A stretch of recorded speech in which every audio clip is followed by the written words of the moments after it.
English ग्रामरमध्ये आपल्याला महत्त्वाचा topic पाहायचा असेल तर तो कोणता असेल की एरर डिटेक्शन. ग्रामर हा बेस आहे. मग तो TCS पॅटर्न असू द्या, IBPS पॅटर्न असू द्या किंवा तुमचे MPSC असू द्या किंवा राज्यसेवा, बँकिंग, SSC कोणतीही एक्झाम असू द्या, त्यात तुम्हाला इंग्लिश विषयावरती तुमचं ग्रामरच परफेक्ट पाहिजे. तर आपल्याला त्यावरती काय प्रश्न विचारतात की सेंटेन्स आहे इनकरेक्ट आहे का ते ओळखा, तर कुठे करेक्शन करावे लागेल किंवा करेक्ट सेंटेन्स सांगा येतील किंवा याच्यामध्ये फिल इन द ब्लँक्स विचारतात. कोणतं ऑप्शन बरोबर येईल असं विचारतात. प्रश्न कशाही टाईपचे विचारू दे त्यांनी, आपल्याला रूल्स माहीत पाहिजेत ग्रामरचे. तर फर्स्ट आपण बघूया, पहिला प्रश्न बघूया इनकरेक्ट. तर आता इनकरेक्ट सेंटेन्स आपण पहिल्यांदा पाहणार आहोत, ते करेक्ट करणार आहोत आणि त्याच्यामागे काय रूल आहे तो आपण पाहणार आहोत. तर आता फर्स्ट सेंटेन्स आहेत if I will get a better job I will buy a car. ह्याचं करेक्ट सेंटेन्स कसं होतं आहे, if I get a better job I will buy a car. ह्याचा रूल कोणता आहे, तर do not put will in the if clauses, use the present simple instead असं सांगितले त्यांनी. तर आता ह्याचं कसं आहे पॅटर्न बघा. तर ह्या वाक्यामध्ये बघा इफ आय विल गेट, तर हे काय म्हणतात, जर इफ क्लॉज असेल तुमच्या वाक्यामध्ये, इथं काय आहे इफचं वाक्य. इफ म्हणजे काय, जर तर. आता जर तरमध्येच काय होते, तर भविष्यकाळ इन्क्लूड आहे. जर असं झालं तर मी असं करेल, जर तसं झालं तर, म्हणजे ऑलरेडी इफ क्लॉजमध्ये भविष्यकाळ हा इन्क्लूड आहे, तर तुम्ही ते विल का वापरताय, बरोबर ना. ऑलरेडी इफमध्ये भविष्यकाळ होतो आहे तुमचा, दर्शवतो आहे, तर विल वापरण्याची काहीच गरज नाही आहे. मग इथं फक्त काय करायचं आहे, इथं विल काढायचं आहे. करेक्टमध्ये काय येणार, if I get a better job I will buy a car, हे असं सेंटेन्स आहे. तर आता आपण सेकंड सेंटेन्स बघणार आहोत. इनकरेक्ट बघणार आहोत पहिल्यांदा, wouldn't it be great if there is a Google grammar checker. आणि करेक्ट सेंटेन्समध्ये काय येणार आहे, wouldn't it be great if there were a Google grammar checker. म्हणजे इथं काय केलं आहे त्यांनी, फक्त काळामध्ये फरक केला आहे. देअर इज आणि इथं देअर वेर आणि इथं देअर इज अ. तर इथं का त्यांनी असं वापरलं असेल, वेअर का वापरलं असेल, तर वूड वाक्यात वूड आहे. ओके, वूड आहे म्हणजे काय आहे, भूतकाळ आहे. भूतकाळी वाक्यात तुम्ही इथे इज कसा वापरणार, मग इथं वूड आहे तर इथं काय आलं पाहिजे, वेअर आलं पाहिजे. वूडच्या वाक्यात नेहमीच वॉज, वेअर हे येतात, मोस्टली वेअरच असतं. In a second conditional structure the full form past of the. मी तुम्हाला हे सोप्या भाषेत सांगते, हा रूल आहे ना तुम्हाला मी सोप्या भाषेत सांगते. तर चला आपण नेक्स्ट बघणार आहोत example. Incorrect, I made her cookies but she didn't eat none. म्हणजे मी तिला कुकीज केल्या पण तिने एकही कुकीज खाल्ली नाही. तर ह्याचं करेक्ट सेंटेन्स काय येणार, I made her cookies but she didn't it any. आता इथं काय फरक करायचा आहे, फक्त तिथं नन आहे ना, नन, तिथं ननच्या ऐवजी इथं काय, इथं नन आहे, तो इथं काय करायचा आहे, एनी फक्त करायचं आहे. तर तू कसं काय एनी करायचं आहे, तर तुम्ही बघा रूल लक्षात ठेवा. तर there were double negative error आहे. इथं डबल निगेटिव्ह एरर म्हणजे काय असतं बाळांनो, तर इथं डिडंट पण वापरले त्यांनी आणि नन पण वापरले. ह्या दोन्ही वाक्यात काय आहे, तर नॉट म्हणजे निगेटिव्ह आहे.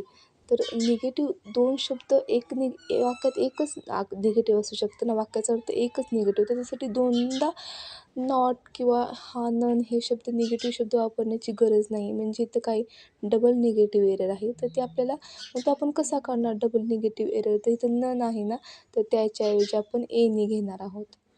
हे झालं आपलं हे सेंटेन्स. तर आता आपण नेक्स्ट सेंटेन्स बघणार आहोत.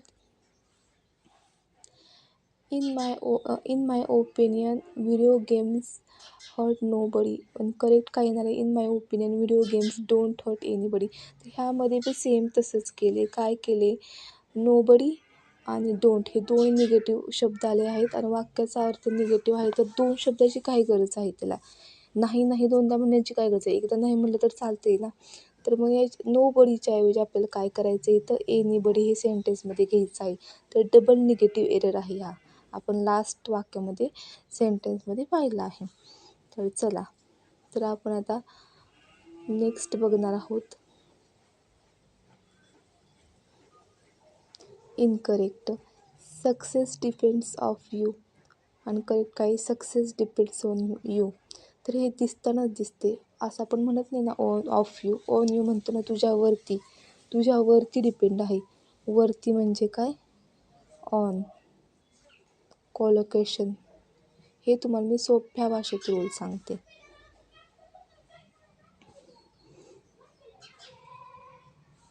तर आता आपण नेक्स्ट बघणार आहोत सेंटेन्स. तर आता इनकरेक्ट आणि करेक्ट आणि रूल आपल्याला पाहायचं. हे पण तेच आहे, collocation error. I moved here to be closer from school. I moved here to be closer to school.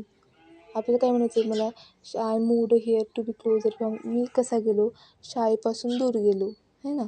तर फ्रॉम करून इथं फ्रॉम नाही वापरते, इथं काय वापरायचं, टू नेहमी आपल्याला कोणती गोष्टीपासून आपण लांब गेलो, क्लोजर टू. क्लोजर फ्रॉम असं नाही कधी येत फ्रेज. ही फ्रेज कशी येते, क्लोजर टूच येते. Closer is not a from. तर आता आपण नेक्स्ट सेंटेन्स बघणार आहोत. तर नेक्स्ट सेंटेन्स काय आहे, incorrect. When I will arrive I will give you the money I owe you. आणि करेक्ट आहे वेन आय अराईव्ह. तर इथं काय केलं आहे, फक्त विल काढला आहे. वेन आय विल अराईव्ह आहे ना, तिथला आय अराईव्ह करायचं आहे फक्त. ओके, तर ते का करायचं आहे तसं, आय विल अराईव्ह आणि आय अराईव्ह असं करायचं आहे.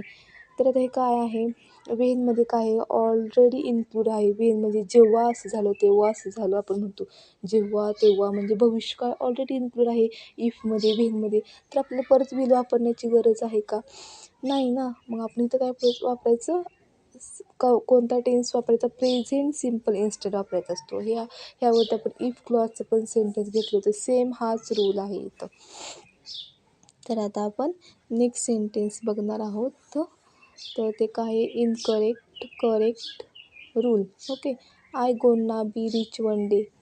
I am going to be rich one day. I am gonna हे ओल्ड इंग्लिश लँग्वेजमध्ये यूज करत होते अमेरिकेत, इंग्लंडमध्ये. पण आता ते हा वर्ड डिसॅपिअर झाला आहे लँग्वेजमधून. तिथं आपण काय वापरतो, I am going to. I am going to ह्या तिन्हीसाठी हे शब्द वापरत होते. The word gonna is a slang this make you develop full command. I am going to contest with would be considered inappropriate वाटतं ते. आता gonna हा शब्द असेल ना, तर तिथं गोईंग टू करायचं आहे आपल्याला नेहमीच. आणि गोईंग टू डायरेक्ट येत नाही, आय गोइंग टू नाही, तर आय ॲम येतोच त्याच्या अगोदर. ॲम गोइंग टू वापरायचं गोंनाच्या ऐवजी. आणि गोंदाला बी येतो, तर गोंदा बी काढून टाकायचं सेंटेन्समधून. तर आता इनकरेक्ट आणि करेक्ट सेंटेन्स आपले. Incorrect, in the future we go on a trip to Africa. Correct, in future we will go on a trip to Africa. तर रूल कसा डिपेंड आहे, don't forget the auxiliary verb will for the future moment. In the future we go on a trip to Africa. In the future we will go on a trip to Africa. In the future, आता बघा we go हे काय आलं, we go काय आलं, भूतकाळी रूप आलं. Okay, तर भूतकाळी भूतकाळी तर आपल्याला भविष्यकाळात आपण जाणार आहे, ते आपण जाणार आहे कुठेतरी फ्युचरमध्ये. तर विल गोच पाहिजे ना. वी गो कसं असेल, नाही ना, वी गो नाही, वी विलच. Don't forget the auxiliary verb, तिथं फॉरगेट झालेला आहे विल. ऑक्झिलरी वर्ब हा सहाय्यकारी क्रियापद वापरावंच लागतं. गो हे मेन क्रियापद असलं तरी त्याला सहाय्यकारी क्रियापद विल आहे, तर ते आपल्याला वापरावे लागेल. तर आपल्याला नेक्स्ट सेंटेन्स आहे, करेक्ट इनकरेक्ट पाहायचं आहे. I am sure about it's that I was the first one two arrive. आणि याचं करेक्ट काय घेतलं आहे, तर I am sure about is that I was the first one two arrive. आता ह्यामध्ये काय चेंजेस केले आहेत, I am sure about is, it is, about is that आपलंच म्हणतो का, अबाउट इट इज दॅट असं नाही वापरू शकत. प्रोनाउन हे सर्वनाम आहे ना, it in the sentence unnecessary since already have a subject what I am sure. दिसण्यातच चुकीचं दिसते वाक्य, हे त्याचे प्रोनाउन वापरलं आहे. इट इज त्याची गरजच नाही आहे, इज दॅट इटची गरजच नाही आहे, इटची हे तर प्रोनाउनची गरजच नव्हती सेंटेन्समध्ये. तर आता नेक्स्ट आहे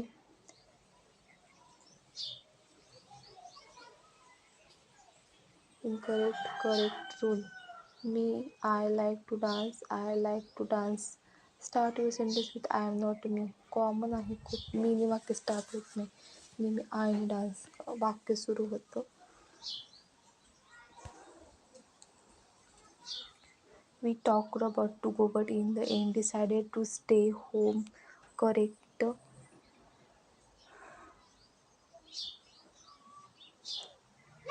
Correct rule.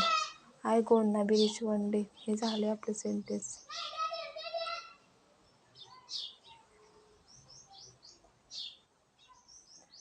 Incorrect. Correct rule. We talked about to go but in the end decided to stay home. We talked म्हणजे चर्चा झाली की आपण जाऊया बट एंडला आम्ही डिसाइडेड केलं की to stay home.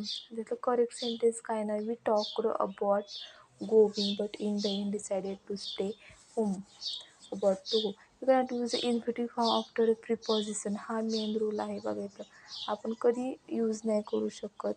You cannot use and infinitive म्हणजे ज्याला टू पहिल्यांदा लागतं, ज्याला पहिल्यांदा टू असतं वर्डच्या अगोदर. इन्फिनिटिव्ह असतं आफ्टर प्रिपोजिशन. तर प्रिपोजिशन नंतर अबाउट हे प्रिपोजिशन आले तर अबाउट नंतर इन्फिनिटिव्ह येऊ नाही शकत. टू गो इथं सगळं चूक झाली. अबाउट गोईंग वापरायचं मग तिथं गोईंग. इनकरेक्ट.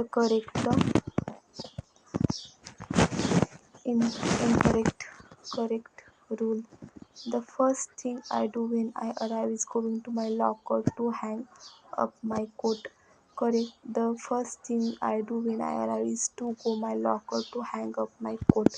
Rule काय आहे याचा use a bare infinitive not a gerund in this content. Gerund म्हणजे आय एन जी आणि इन्फिनिटिव्ह म्हणजे टू पहिल्यांदा असतं प्रिपोजिशन. तर इथं काय in the first thing I go when I arrive is go to इथं झेरन इन्फिनिटिव्ह वापरले. बेर इन्फिनिटिव्ह इज. तर इथं गोविंग नाही वापरायचे, झेरन नाही वापरायचे इन दिस कॉन्टेक्ट. ही झाले इथं. त्याचा नेक्स्ट सेंटेन्स आहे incorrect. Correct rule. He is my best friend. He is my best friend. हीच नाही वापरत ना, हे चुकीचं आहे ना. Is my best friend.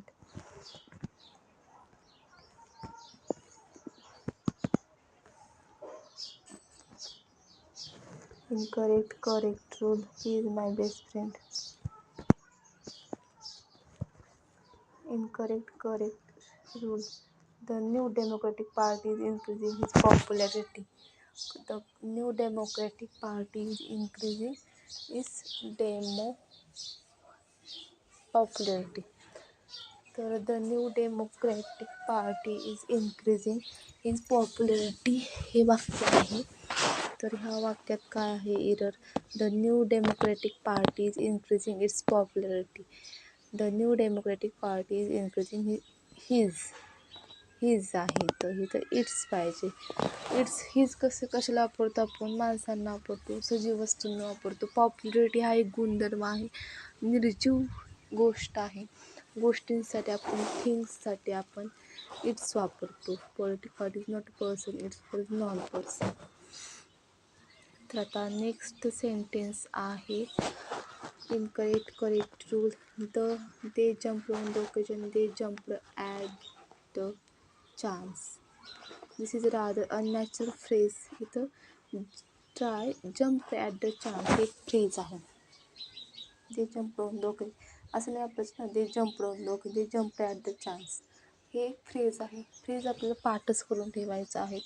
त्यासाठी काही रूल नाही. ती फ्रेज आहे अशी वापरावी लागते सेंटेन्समध्ये. तर आता नेक्स्ट आहे incorrect. Correct rule. This is singer very non. This singer is well non. This singer is very non असतं वापरायचं. वेल नोन वापरायचं. Rather unnatural phrase. आपण असं कधी म्हणत नाही व्हेरी नोन असं कसं. वेल नोन. वेल हा शब्द इथं परफेक्ट होते. अननॅचरल फ्रेज आहे. Incorrect. Correct rule. I would like to thank all my friends for their help. Correct. I would like to thank all my friends for their help. Rule. Use the base form of the verb with to. I would like to thank all my friends for their help. I would like to thank all my friends for their help. For their help. To thank all my friends for their help. Use the base form of the verb to.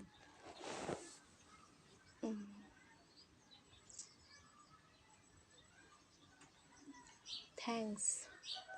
To बरोबर काय येणार? Base form येणार. To jump. To jumps नाही येऊ शकत. To talks नाही येणार. To thanks नाही येणार तिथं. टू थँक येणार. Use the base form of the word to. तर नेक्स्ट सेंटेन्स आहे incorrect correct rule. We were supposed to went early but we woke up late. Correct. We were supposed to go early but we woke up late. Rule काय? use the base form the verbs to. See more conjunction to go. आता to नंतर ना, to नंतर काय तर base form वापरायचा असतो तिथं सेंटेन्सचा. To go. To went. आता टू वेंट काय भूतकाळ रूपे बेस नाही भूतकाळ रूपे तिथे बेसच आपल्याला वापरायचं आहे. टू गो ही एरर आहे तिथं बेसचे. I like very ice cream. Incorrect rule. I very like ice cream. I really like ice cream. I really to intensify not. असं कोणती गोष्ट आपल्याला खूप आवडते तर आपल्याला इंटेन्सिफाय करण्यासाठी आपण काय वापरतो? आय व्हेरी लाईक नाही वापरत. I really like, really amazing असं वापरतो ना आपण.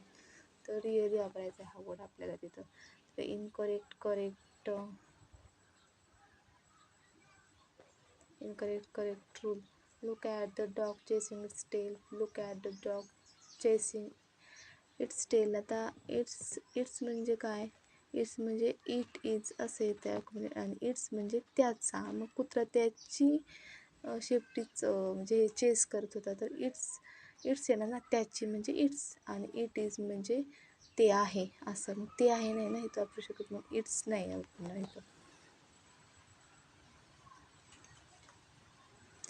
Incorrect correct rule. It's hard to remember all these rules. It's hard to remember all these rules. It is a plus. The contracted form of the verb is not a possessive form. Do not forget the apostrophe is in the construction. It's hard. It's a. आता इट्समध्ये इथे error आहे. It's बघा it's बघा. It is ते अवघड आहे असं आपल्याला म्हणायचं आहे. ते खूप अवघड आहे. सगळे रूल पाठ करणे आठवणे. It is. आणि इट्स म्हणजे त्याचा हार्ट्सचा कठीणचा असं नाही होऊ शकत. म्हणजे चुकीचं झालं. इथं positive not a positive form वापरायचा आहे. आपल्या इथं ॲपॉस्ट्रॉफी वापरायचा आहे. इथं कॉन्ट्रॅक्टेड फॉर्म आहे. इट इजचा इट्स हा कॉन्ट्रॅक्टेड फॉर्म आहे. आता आपल्याला नेक्स्ट वाक्य आहे incorrect correct rule. You making me crazy. You are making me crazy. You making नाही ना पण यू मेकिंग शी प्लेइंग असं नाही ना. You need to auxiliary helping word to go with the ING form. तर ह्यात आपल्याला सहाय्यकारी क्रियापद वापरायचं आहे जे की आर आहे. You are making me crazy. You need an auxiliary verb to go with its ing. Incorrect correct rule. I always be there for you. I will always be there for you. I always be there for you. पण इथं will वापरायचं आहे आपल्याला कारण की it is a promise आहे. कुठलं जरी आपण फ्युचरमध्ये एखादं प्रॉमिस देत असेल कोणाला तर त्यासाठी आपल्याला मोडल ऑक्झिलरी वापरावं लागते future tense. Okay. Future modal auxiliary with infinitive form of the main verb. तर ते आपल्याला तिथं वापरायचं आहे. आता incorrect correct sentence. I decided to put my swimsuit and go. I decided to put my swimsuit and go for a swim. Correct. I decided to put my swimsuit and go for a swim. I decided to put my swimsuit on. आपण जर कोणती गोष्ट wear करतो, get dressed करतो तर त्यासाठी आपल्याला कोणती फ्रेज वापरायची आहे? To place. You are missing the word on after the swimsuit. On करतो आपण कोण तर ड्रेसला आपण कोणती गोष्ट करत असेल तर त्याला काय वापरावं लागते, ऑन वापरावं लागते. ते इथे मिसिंग आहे. Incorrect correct rule. I will like to have a better job. I would like to have it. हे नेहमी आय विल नसतं, भूतकाळ येत असतं. Like to have a better job is would not will the expect decide for. कुठली जरी इच्छा असेल आपली इच्छा तर त्यासाठी आपण वूड वापरतो. वूड, विल नाही वापरत.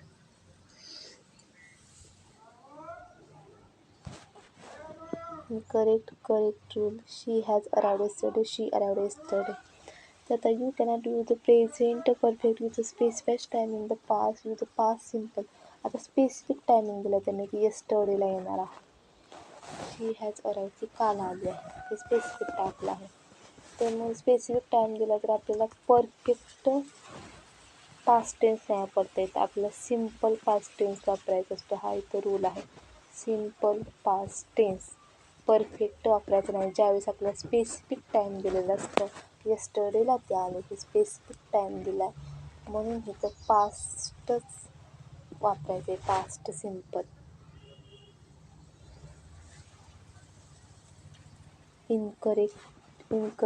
Correct rule. I have been living there since I am born. I have been living here since I was born. Use the phrase since I means because I am. आता येतं correct rule. The phrase since म्हणजे I have been living here आता आपल्याला सांगितलं आहे की specific timing. Since ते कधीपासून राहते इथं, I have been I am ती जन्मल्यापासून राहते. मग इथं काय घ्यायचं आहे आपल्याला, तिला स्पेसिफिक टाईम सांगितला आहे, जन्मल्यापासून राहते. I have been living here since I was born. भूतकाळ रूप आहे ना, ते जन्मलेला खूप दिवस झाले. The phrase since I am means because I am. हा वेळ since I was born means from the day that I was born. त्या दिवसापासून, फ्रॉम द डे, फ्रॉम तो दिवस कसा आहे, भूतकाळ रूप आहे. सिन्स आय वॉज बॉर्न त्या दिवसापासून मी इथं राहते. It hurt my feelings. It hurt my feelings. आता feeling, when we talk about emotional pain we use the word feelings with the as is new. ज्यावेळेस आपण इमोशनल गोष्टीबद्दल बोलतो की फक्त इमोशनल गोष्टी असतात त्यावेळेस फिलिंग्स हा वर्ड्स येतो. त्याने माझ्या फिलिंग्स दुखावल्या, तो माझ्याशी वागला, ती माझ्याशी वागली, ते माझ्याशी वागले, सरांनी माझ्या फिलिंग्स दुखवल्या, मॅडमने माझ्या फिलिंग्स दुखवल्या. तर त्यासाठी काय असतं तर फिलिंग्स हा वर्ड असतो. आणि ज्यावेळेस आपण फक्त काहीतरी दुखते आपल्याला फिजिकली आपल्यात काहीतरी पोटात दुखते, आपलं डोकं दुखते, त्यावेळेस स्ट्रेंज फिलिंग म्हणतो. I have a strange feeling in my stomach. माझ्या पोटात अशी स्ट्रेंज फिलिंग आली. म्हणजे इमोशनल गोष्टी सोडून ज्या गोष्टी असतात त्यासाठी फिलिंग हा शब्द वापरतात.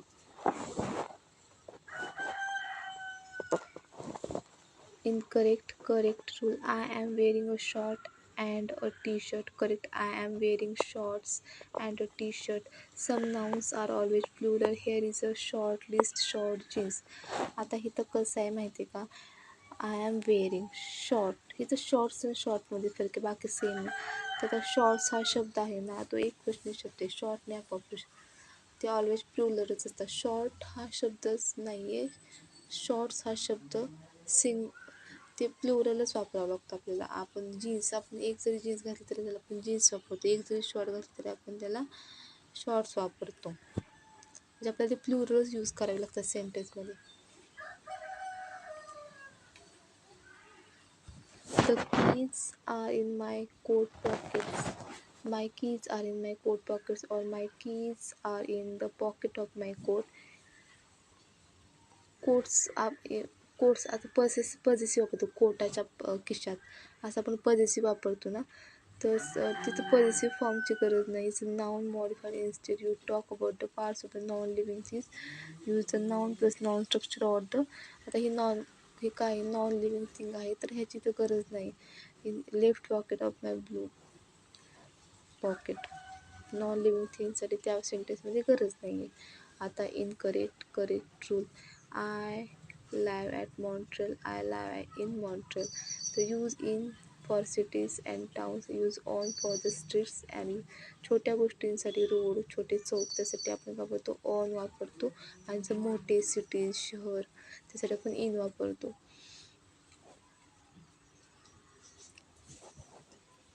It has been 5 years that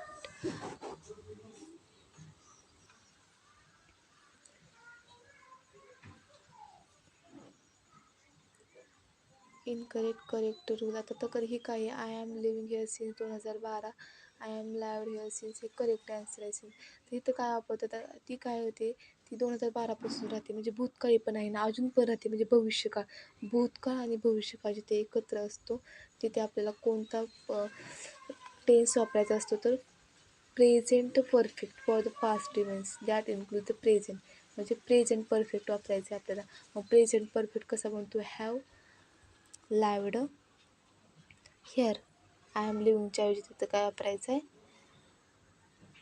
I have लाईव्ड. I am लिव्हिंगच्या ऐवजी हा वापरायचा आहे. म्हणजे काय झाला हा आपला पास्ट परफेक्ट प्रेझेंट परफेक्ट झाला पास्टसाठी आणि प्रेझेंट टेन्ससाठी. Correct rule. Did you are tired afterward, were you tired after. आता इथं डीडच्या ऐवजी फक्त काय केलं आहे, वेअर केलं आहे. तर का केलं आहे, आता ॲक्झेक्टिव्ह बिफोर द ॲक्झेक्टिव्ह आणि noun auxiliary do with the simple aspect आहे. तू काम करून कंटाळला आहे का, तर तिथं डीड वापरायचं नाही. सिम्पल ॲक्सेप्टसाठी सिम्पल आहे ना हे, तू काम करून कंटाळेस का, तर त्यासाठी आपल्याला वेअर वापरायचं आहे. सिम्पल ॲस्पेक्टसाठी वेअर हे सहाय्यकारी क्रियापद वापरायचं आहे. आता next right incorrect. Are you work here, correct do you work here. तर इथं काय सिम्पल आहे ना, आर नाही वापरायचा. सिम्पल ज्यावेळेस ॲस्पेक्ट असतो सेंटेन्समध्ये तर डू वापरायचा असतो ह्या वर्तमान काळासाठी. आणि आपण आत्ताच पाहिलं की त्या इकडचं म्हणजे भूतकाळी वाक्य असेल तर डीड नाही वापरायचा. सिम्पल सेंटेन्ससाठी वेअर वापरायचा. आणि इकडे काय वापरायचा तर सिम्पल सेंटेन्ससाठी डू वापरायचा, पण आर नाही वापरायचा. हे लक्षात ठेवा. थँक्यू. प्लीज माझ्या चॅनलला सबस्क्राईब करा.